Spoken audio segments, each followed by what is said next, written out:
টানা বৃষ্টিতে এই পর্যন্ত সকাল 8টা থেকে বাইরে আমি আয় করছিল 140 টাকা। এই হলো যাত্রীর অবস্থা। এই জন্য বর্ষা বাদলে এখন তো পেটে খিদা, কিন্তু রোডে ওরা পড়ে রয়েছে এখনো। এখনো দুপুরে বাড়ি না ভাত খাইতে যাওয়া হয় নাই।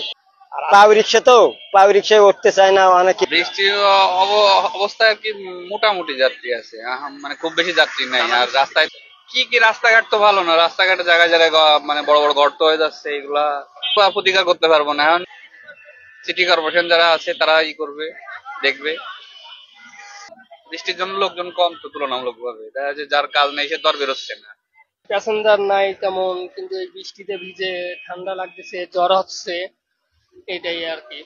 বৃষ্টিতে তো অনেকের মনে করেন ভিজে ঠান্ডা লাগে, জ্বর হয়, এই কারণে আর কি মানে আর কোনো যাত্রী নাই রোডে এখন।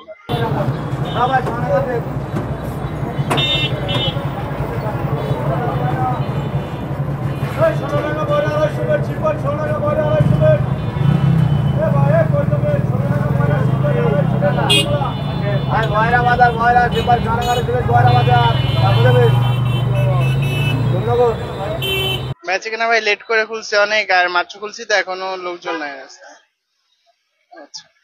ওপর আল্লাহ ভরসা, এখন তাই ছাড়া কোনো পথ নাই। শুরু করছি কেবল, লোক আসতো কিন্তু বর্ষায় তো লোক আসতেছে না।